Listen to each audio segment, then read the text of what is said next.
भगवान कहते ये तो धर्मामृतमिदम यथोक्तम पर्युपास्ते श्रद्धानाम मत्परमा भक्ताश्चेतीव में प्रिय।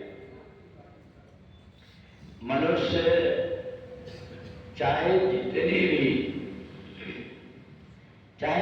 भी साधना कर ले, पर गीता के बिना उसका जीवन ऐसा रहता है जैसे भोजन में सब कुछ हो पर नमक ना हो। हमारे जीवन में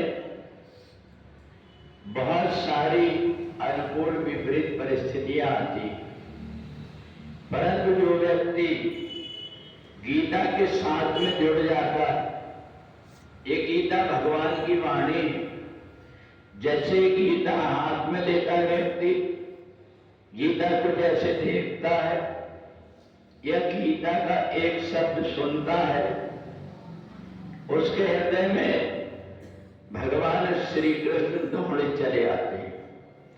और इसलिए जो गीता है उसका एक श्लोक भी हमने पढ़ लिया तो हमारी भगवान श्री कृष्ण से बातचीत हो गई।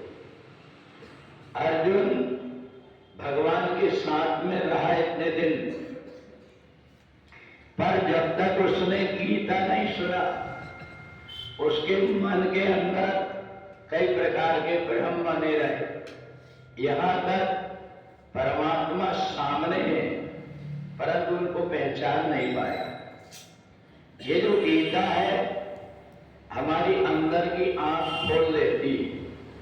गीता पढ़ने वाला व्यक्ति जिस घर परिवार में रहता है वहां सब तीर्थ आकर के निवास करने लगते।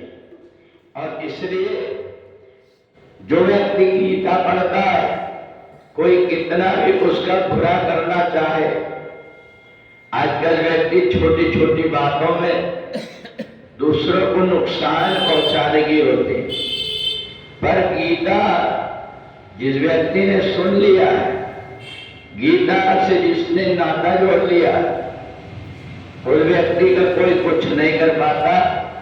इसलिए भगवान ने 12वें अध्याय में अर्जुन को भक्ति योग बताया।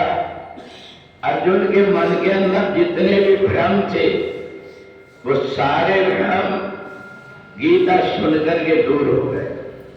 अर्थात हम ये मान ले, गीता पढ़ने वाला व्यक्ति कभी अकेला नहीं होता, उसके साथ में भगवान उंगली पकड़ करके वैसे ही चलते रहते हैं जैसे माँ अपने छोटे बच्चों की उंगली पकड़ करके चलती है।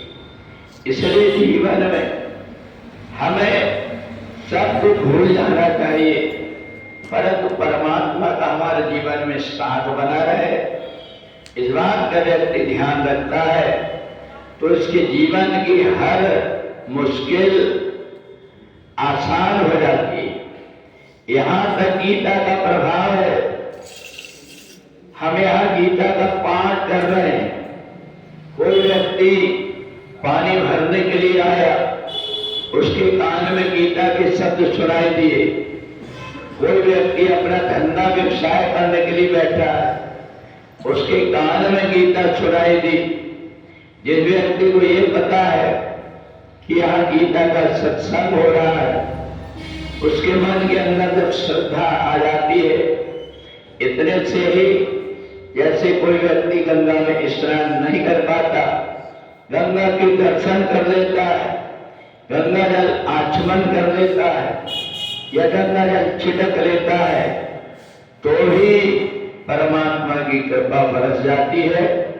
ऐसा ही जाने अनजाने में कोई भी व्यक्ति जो गीता को सुन लेता है उसका जीवन कृतार्थ हो जाता है। बोले वृंदावन बिहारी लाल की।